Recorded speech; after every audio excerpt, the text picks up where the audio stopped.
Sebelum matahari pertama kali menyinari bumi, sebelum lautan menemukan tepinya, terjadilah sebuah perang yang mengguncang seluruh fondasi alam semesta.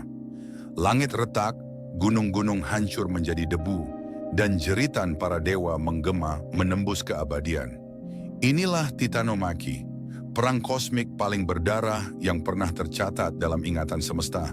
Pertempuran antara generasi para titan yang perkasa melawan dewa-dewa Olympus yang baru lahir. Sebuah tragedi agung yang tidak hanya menentukan nasib para dewa, tetapi juga menentukan nasib seluruh umat manusia yang akan datang. Segalanya bermula dari kaos, kehampaan primordial yang melahirkan keberadaan itu sendiri. Dari kekosongan agung itu muncullah Gaia, sang bumi, yang kemudian bersatu dengan Uranus, sang langit, melahirkan 12 Titan pertama, yang tubuhnya setinggi gunung dan kekuatannya setara dengan kekuatan alam.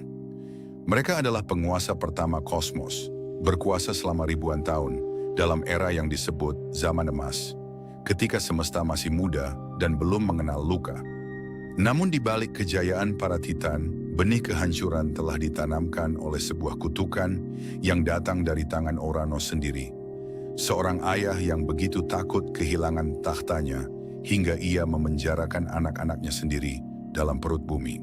Kronos, anak bungsu Gaia, sekaligus yang paling licik di antara para titan, menggulingkan ayahnya Uranus dengan sabit kosmik yang ditempa dari baja langit. Sebuah pengkhianatan berdarah yang untuk pertama kalinya memperkenalkan konsep kejatuhan kepada semesta. Namun takdir memiliki ironi yang kejam. Uranus yang sekarat melontarkan kutukan bahwa Kronos pun akan digulingkan oleh darah dagingnya sendiri. Dihantui ketakutan akan kutukan itu, Kronos melakukan tindakan yang bahkan lebih mengerikan dari ayahnya. Ia menelan anak-anaknya sendiri hidup-hidup, satu persatu, memenjara mereka dalam kegelapan perutnya. Hestia, Demeter, Hera, Hades, dan Poseidon, semuanya lenyap ke dalam Ebes, perut sang Raja Titan, dan jeritan mereka bergema dalam diam yang mencekam. Namun, satu anak lolos dari nasib mengerikan itu, Zeus, sang putra bungsu yang disembunyikan oleh ibunya Rhea di Pulau Kreta, tumbuh dalam kerahasiaan dan memupuk kekuatan sembari membakar dendam yang tak akan pernah padam.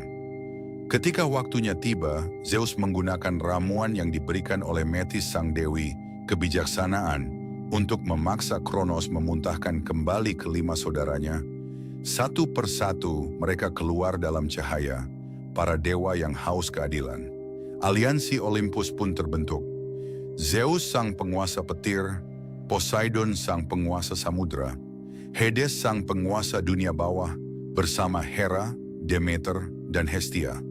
6 dewa yang bersumpah untuk mengakhiri tirani abadi para titan. Perang yang akan mengubah kosmos untuk selamanya pun dimulai dengan satu teriakan perang yang menggetarkan cakrawala. Selama 10 tahun penuh, satu dekade yang terasa seperti 10.000 tahun bagi kosmos yang tersiksa, perang Titanomachy berkecamuk tanpa henti di antara langit dan bumi. Para titan yang dipimpin oleh Kronos dan Atlas yang setinggi gunung Himalaya melemparkan seluruh puncak gunung sebagai senjata, menciptakan kawah-kawah yang kelak menjadi lautan. Zeus membalas dengan sambaran petir sehebat 1000 badai sekaligus, sementara Poseidon mengguncang bumi dengan trisula emasnya hingga kontinen-kontinen bergeser. Namun kemenangan baru menjadi mungkin ketika Zeus membebaskan para Cyclops dan Hecatoncheires, monster-monster purba dengan 100 tangan yang bahkan para titan pun gemetar melihatnya dari penjara Tartarus. Dan makhluk-makhluk itu berdiri di sisi Olympus dengan sumpah setia yang terikat oleh hutang darah. Kejatuhan para titan bukan hanya sebuah kekalahan, melainkan sebuah pemusnahan yang dirancang untuk kekal abadi. Kronos dikalahkan dan dikurung di kedalaman Tartarus, penjara kosmik yang bahkan cahaya pun tidak bisa menerobosnya, terbelenggu oleh rantai yang ditempa dari bintang-bintang yang telah mati. Atlas, sang titan terkuat, dihukum lebih kejam dari kematian itu sendiri. Ia dipaksa memikul seluruh cakrawala di pundaknya untuk selamanya. Tubuhnya menjadi poros antara bumi dan langit. Sementara para titan lainnya dilempar satu persatu ke dalam kegelapan abadi Tartarus, ditunggu oleh para Hekatonchires sebagai penjaga yang tak pernah tidur.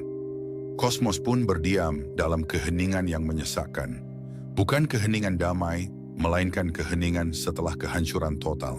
Dari Abu Titanomachi, peradaban manusia lahir dan membentuk dirinya di bawah bayang-bayang epik perang kosmik ini.